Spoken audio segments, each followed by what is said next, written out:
Hi, I'm Kim Wilson. And I'm Natasha Marchewka. And this is Speechless.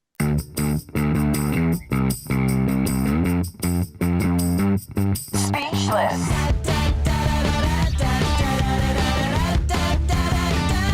Speechless.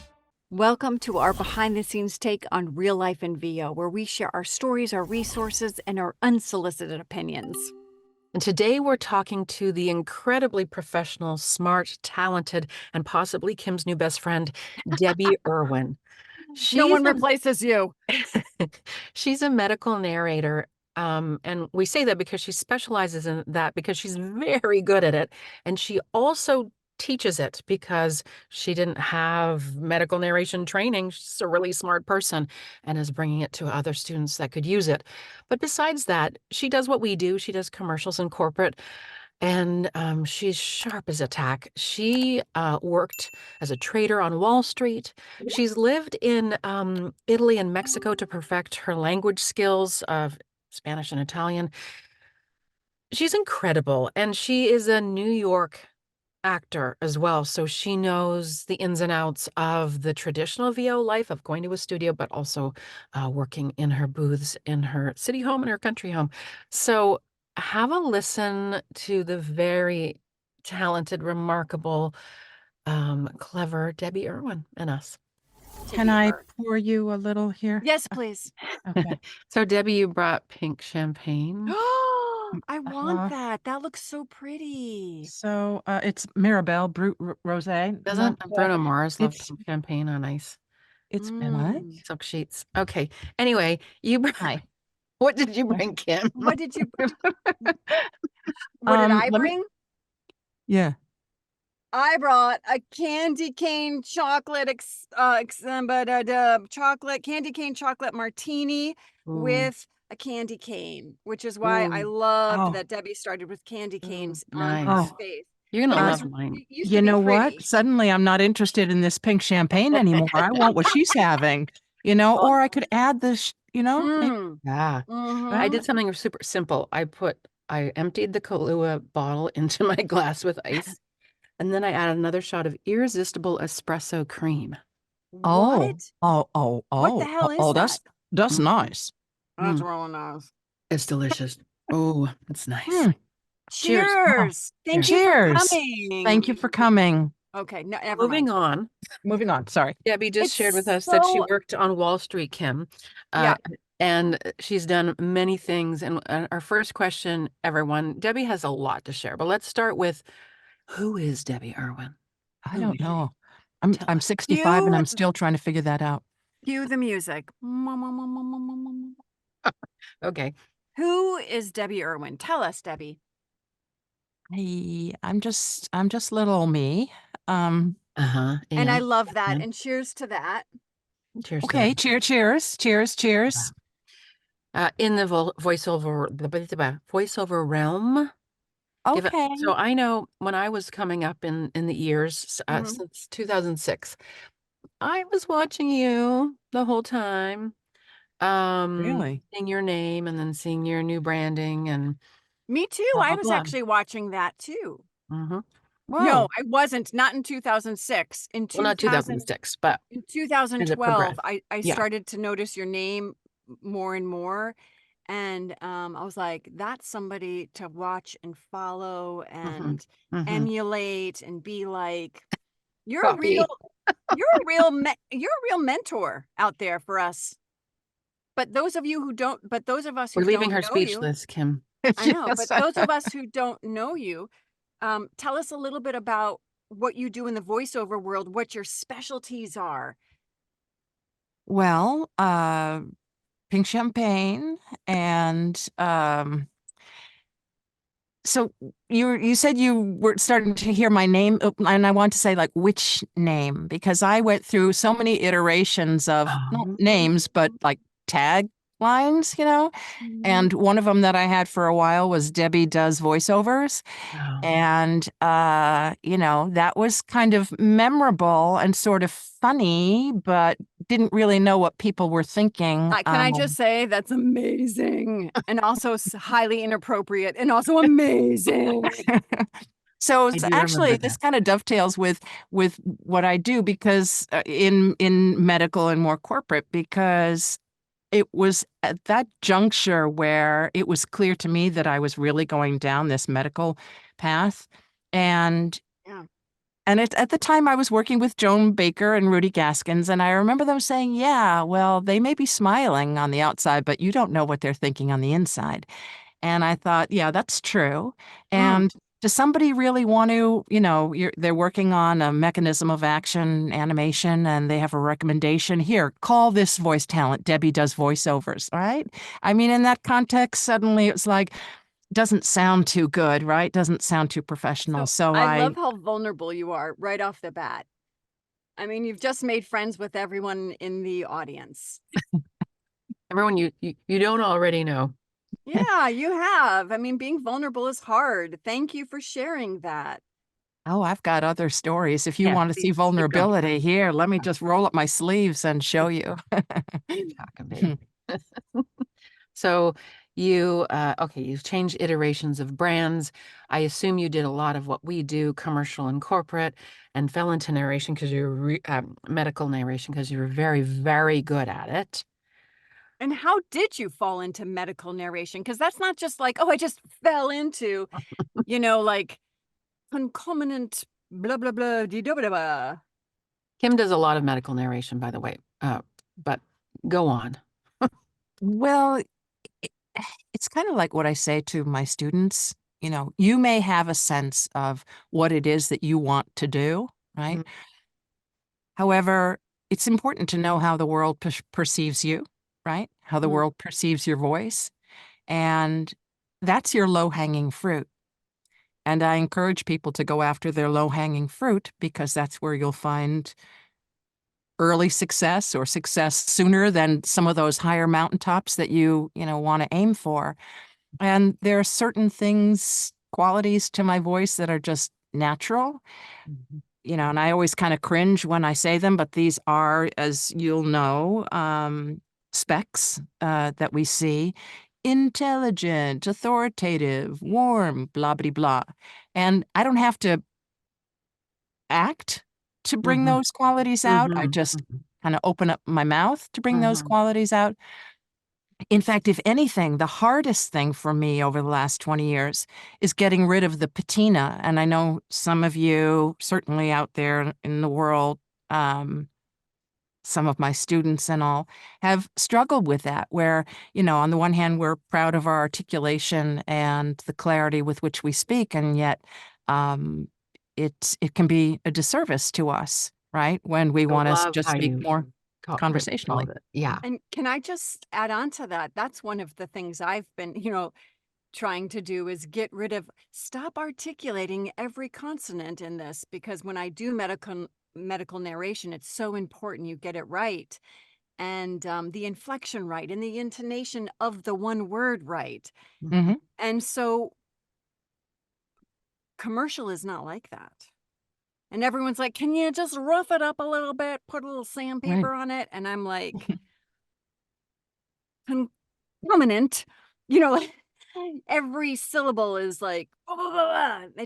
It took me probably 5 years to unlearn how to do that. And I still struggle with it on a daily basis. When Me too.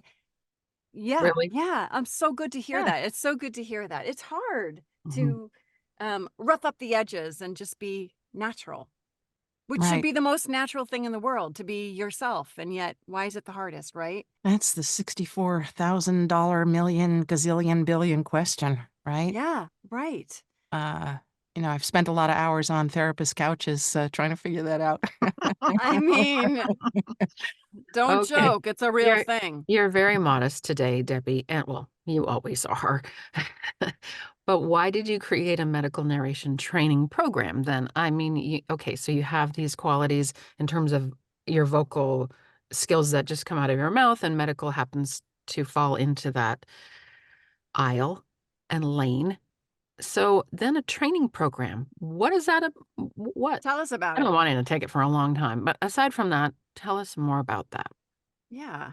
Well, let me also say that I am the daughter of a of a scientist and of a family therapist. So I grew up around the sciences. And I also grew up around art and have a tremendous appreciation for fine arts and collecting also. I like to collect. And Like what? Okay, I have to ask. Collect what? Art. Well, art, and in particular, collecting. Okay. In particular, I love to collect trade signs. So I'm writing that down. Presents for What do you Debbie. mean trade signs? So trade signs are typically from the 18th and 19th centuries, and they ideally, I mean, you'd think of a sign and there can be, letters on that sign, but prior to that, there were sculptural signs like eyeglasses for Oh, an right. optician, a boot, right, for a cobbler. I have a gorgeous, gorgeous stopwatch that's like, this huge, and that was for a jewelry store. So, Very cool. so the I guess the point is that in medical, especially in medical, where you're narrating these gorgeous animations, the people who are creating these animations are truly fine artists. And it's exciting to work with them, right? In creating these beautiful stories. So that's part of my appeal. That leads me to a little bit of the medical narration question I have next, which is I know how I research what I'm about to narrate, but how do you prep for a session when you have no idea what they're talking about? It's a new drug on the market, and you've got to teach doctors about this new drug for a clinical trial coming up. How do you tackle that? What's your prep process? How do you tackle the pronunciations? How do you make sense of this doing this to this while it's doing this to this, but you can't even figure out what the thises are? Do you know what I mean? Yeah, I do know. I know exactly what you mean. So I go through my scripts with a fine-tooth comb. I go through them and read them many, many times, and create a list of questions that I have. I don't drip, drip, drip to my clients. I like to organize them all. And sometimes I'll do research to find out what a certain drug does or what the disease itself is, right? And where I don't understand, well, let me backtrack. I usually ask for a creative call with the client, and that's to discuss the script. And I ask them to tell me what this is about in layman's terms. Perfect. Because I need to understand it, right? Yep. For myself. And I don't necessarily understand all the science, but I have to understand the subtext. And there are certain phrases in medical, for instance, a downward signaling cascade, which I had always assumed was like a bad thing, right? But it's kind of like the skiing metaphor. It's all downhill from here. Is that a good thing or a bad thing? Well, it could be either. And it's true in medical as well. Yeah. It totally depends on the context. So I need to know, is this downward signaling cascade a positive thing that's happening or not? And is the science here, is this what's new? What's novel? Is this, how important is this? What is this going to change? Or, and, people like to talk about their projects, which is fantastic. And you get them just to explain what it's about and how they've been working on it. And sometimes you hear really great stories about how long it's taken and, some of the problems along the way. And it's, you get closer to your clients and you learn more about the business that way. And then, of course, the pronunciations. So depending on your client, some clients will give you hyperlinks to videos that start exactly where that word is spoken. Can I have those clients, please? I'm like, YouTube.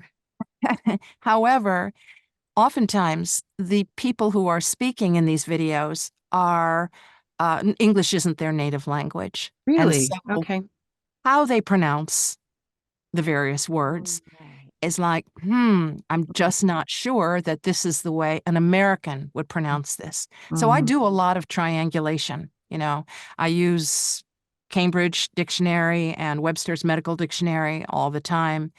And I'll even do some searching of other videos online for, just to see how else somebody else says it. Always contact the company, right? And the people who answer the phone usually get a kick out of the fact that it's a voice actor who's working on a project for ABC drug, and you want to know, how do you pronounce it, or, what's the name of your company? Why? Because I'm doing a project for you, and I want to be sure I say it right. And then there are the times where you're in the session with the client, and there are multiple people from the same company, and they don't agree on how it's said. So you're like, hey, I'm happy to say it every which way you want, and you guys can duke it out later. Yeah. Yeah. I've done that often. Often where you'll say a sentence 3 or 4 different ways. Hopefully covering the bases. Go ahead, Natasha. My voiceover business works very fast. What is the timeline for this? Because that is in depth, girl. Like if I'm doing medical auditions and then jobs, they better send me the scratch. I need them to send me the scratch with the pronunciations. I don't have the time. I guess, our businesses are all very different. How much time do you have for this turnaround? And how are they huge projects that you have to dig into, or do you have short ones too that move a little faster? Well, for this client over in Europe that sends me the, hyperlinks, they tend to ask for it in 48 hours, and they're short, about 3 minutes long each. But there are a handful of words in there that I have to listen to and make it sound like you're saying peanut butter and jelly.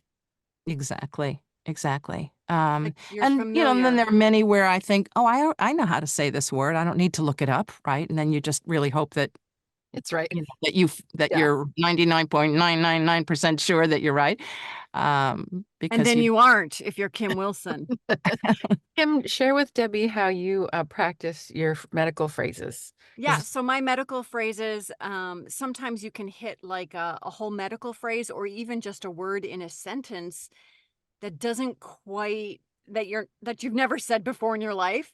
So I will sing a melody over and over and over, and by singing it activates a different part of my brain, which allows me to memorize the consonants on which I hit and make it come out in a sentence. It flows really, really smoothly, but I have to sing it a few times and then boom. You sing the sentence or you sing the word? I sing the sentence. Well, I'll start with the word, and then I'll start with the word before that. Right. And then I'll start with the word before that. Right. And then I'll add the word after that. You know what I mean? Like I will add it up until my brain has gone through a different neurological pathway and received the information in a way that I can understand it. Agreed. Totally. And in fact, one thing I say to my students is, if you ever stumble in a script, that's a sign, and take that sign that there's something there, even if it's a common word or what have you, that there's something there that you want to pay attention to. Right. So spending a little extra time is it's like, oh, it's like a tiny little knot in your necklace chain, right? That tiny little Gordian knot, it needs just a little bit of untangling, and then doing what it is that you do. But recognizing that, sorry, how people just, you make a mistake and you think, okay, well, I just tripped over that. But if you say, wait a minute, ding, ding, ding, there's actually something here that my brain's having a hard time processing. So I'll spend an extra few minutes on untangling that. And then, then you flow through it. How do you flow through those? That way, that way. That same way. Yeah, that or phonetic writing of something, or you'll literally write it out, you mean?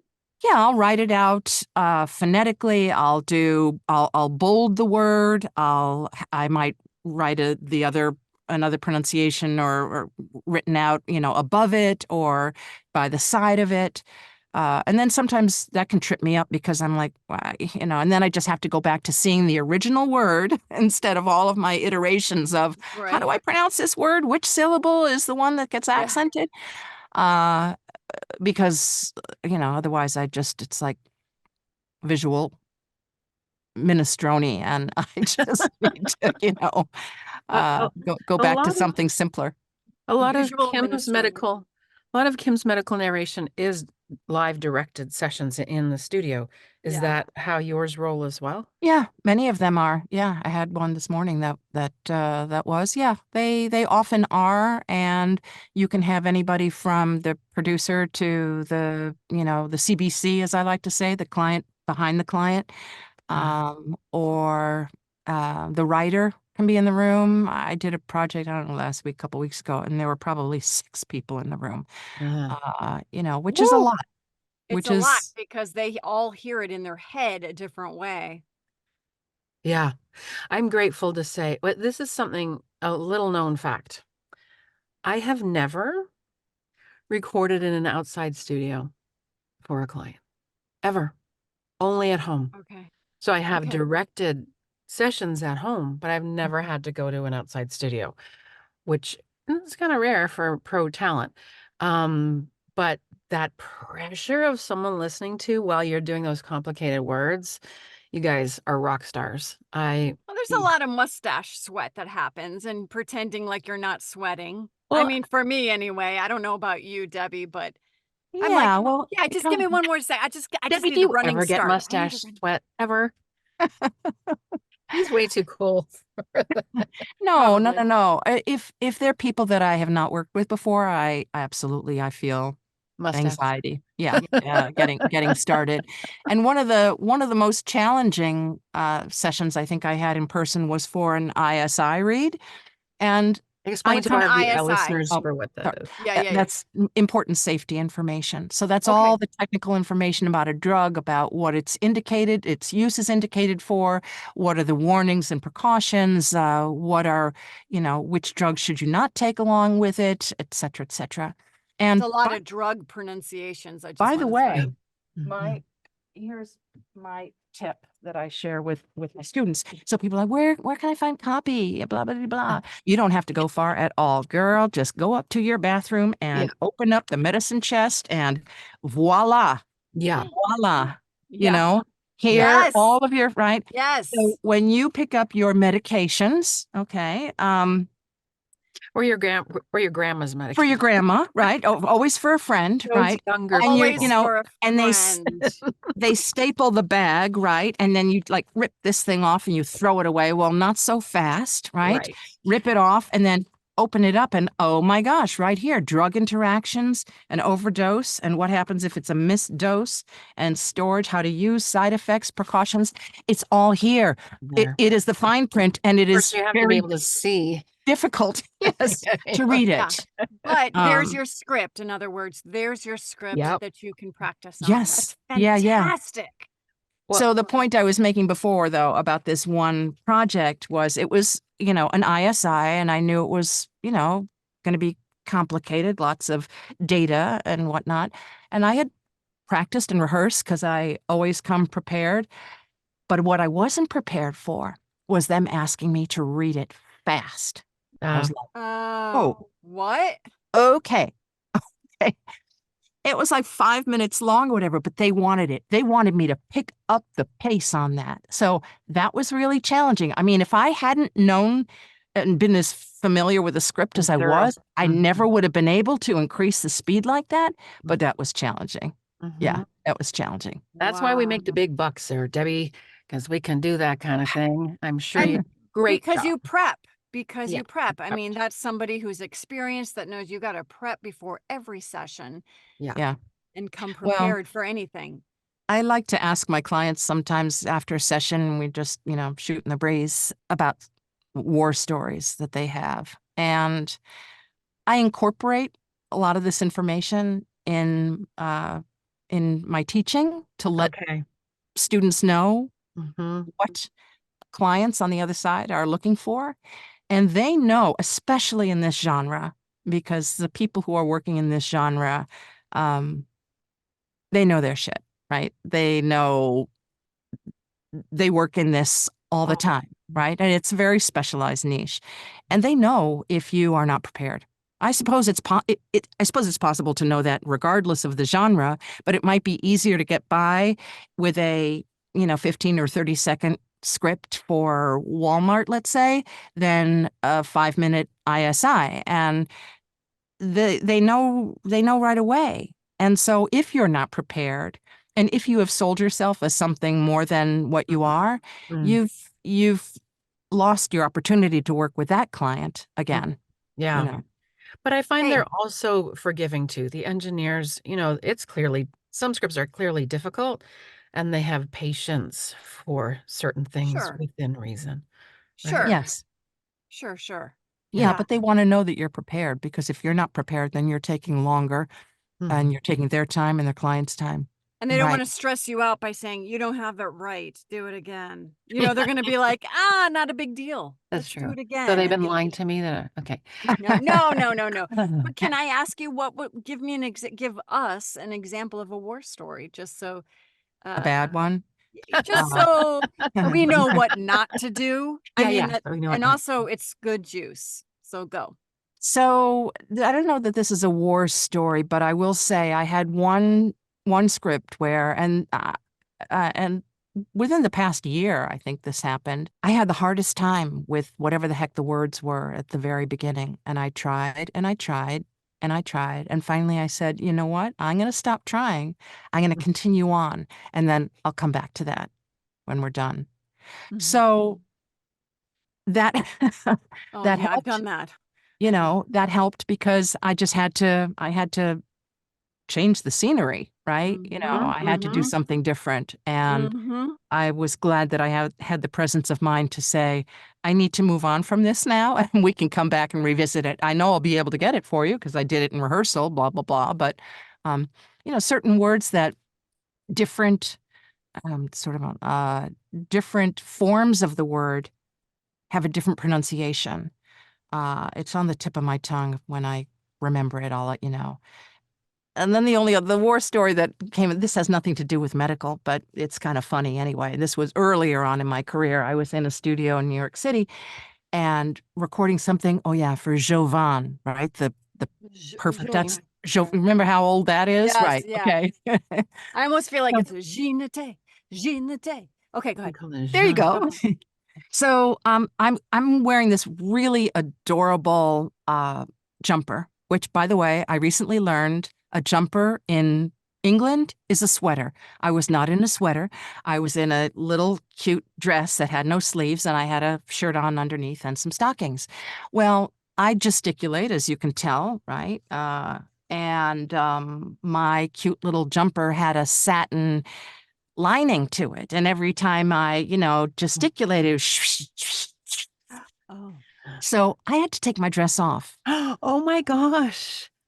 Luckily, the window in the booth was just, at like head height. Okay? But they knew I was like, okay, I could take my dress. And luckily I had a shirt on and I had my stockings on. But the dress came off down in this, in the corner of the booth. And then I was able to, continue working without the and that's a good note to the men. Your dress shirts often will have not be soft enough for you to perform in the way you want to. Men's dress shirts always make that noise, and but for women as well, obviously your dress. Yes, I mean, before I come into the booth, I'm like, I do this to all my clothes, because that's trauma now for you, right? Yes. So for our podcast listeners, Kim was mortified by that situation, but was rendered speechless. She actually was horrified. And you have to see her face in the video. We do have to take a break. And when we come back, we're going to share our grossest medical narrations. How about that, gals? Fun. In a minute. Okay, quick break. We want to talk about, speechless, but also our sponsors and other good things we have going on. So thank you to our sponsors, StudioBricks and Vocal Booth to Go. Of course, you'll learn more about that if you watch to the end and listen to the commercials. Mine is in the mail. Your Vocal Booth to Go. Yeah. I love my book to go, and you know what, we love our StudioBricks. I know. That said, if you want to be on the inside track with Speechless, and that means know what's going on in each episode, have the takeaway notes, and some extra wonderful things like be on the prizes list, go to our website, speechlessvo.com, and sign up for our newsletter. That said, we have a freebie right now. It will always be a freebie, but we'll have more freebies. It's called Martinis and More 24. So it's a compilation of I wonder who made that up, darling. It's a compilation of many of our recipes over the past 3 seasons. And some of our guests have contributed. Thank you, guests. We love you. And we will have more downloads, especially for our newsletter list member subscribers. So do go over there. We will catch you on the other side. Yeah. Okay, we're back, and I know everyone's on the edge of their seat to find out what our grossest medical narrations. I know we all have them. We just do. We've been in this long enough. Debbie might be able to beat us. I'm going to start. I think so. I'm going to start with, oh, now what was it called? It was rectal samples. It was poo samples. Basically, I had to talk about poop and poop samples. That was super glamorous. Kim, what you got? I've got 2. Okay. I've got 2. I mean, of course I have 2. One was describing the shape of poop. And I go like this, right? If you're listening on a podcast, it's a banana shape. Okay.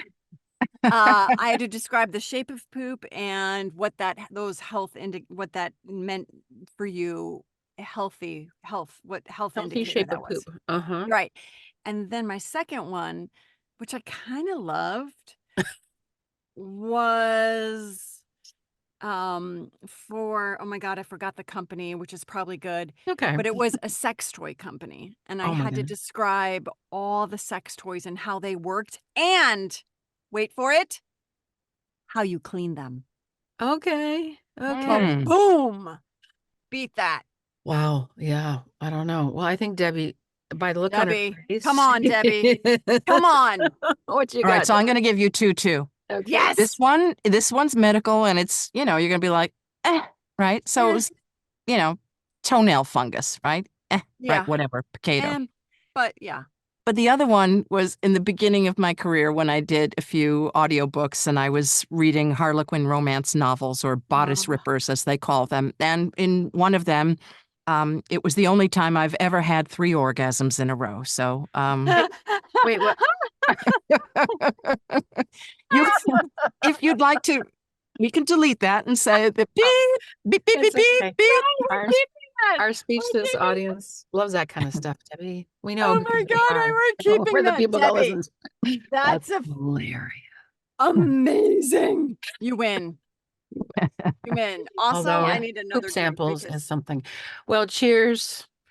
Cheers. Right, we're cheering again. And Debbie, thank you so much for joining us. We're done already. Well, is there anything else you'd like to share with us? Some stuff you're doing. I know, because I'm coaching with your collaborator, Hugh Klitsky. He is my conversational coach, and right now he's my ride or die for conversational. He's going to do a demo for me, and he is amazing. What else can you share with us that you have going? Well, he and I, have partnered, and we've created a site called vonow.co. And one of the most fun things that we've created is this weekly meme of VO wisdom. And I don't know if you saw today. So it comes out every Wednesday. And I even shot him a note saying, I really like this one. It was a good one.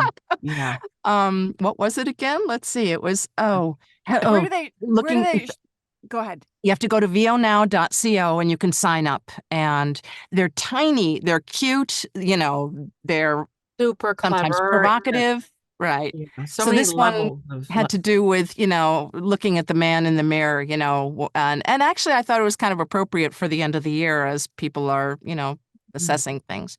But to answer a question that you asked me much earlier about the coaching business, or I don't mean business so much as, I didn't have anybody to teach me when I was starting out with all of this. I really learned through trial and error, through asking a lot of questions, through meeting people in person and having deeper conversations and so on. And so what I've been doing and is what's the word? Not cataloging, but and not chronicling. Well, recording. We call it, in the non-voiceover world, we call it recording all the information, basically, or documenting.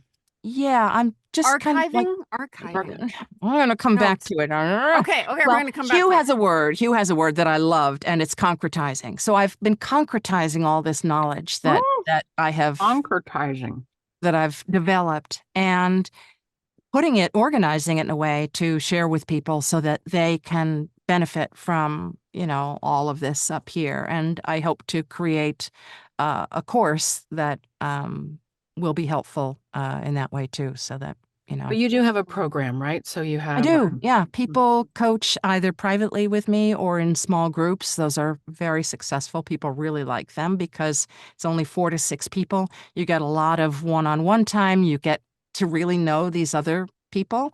And I'm a big believer in developing community in the medical narration niche. So people who have studied with me, I invite them into a Facebook group that I have, because I know that these people are vetted and they're solid and they care about quality. They care about this particular faction of the industry, and I want them to know each other. Nice. So wonderful. How can they reach out to you? DebbieIrwin.com. Great. Let me just share, though. This is the thing from this morning, vonow.co, weekly wisdom, voice acting ideas you've never heard from the people who've heard everything. Well, almost everything. They're both so clever.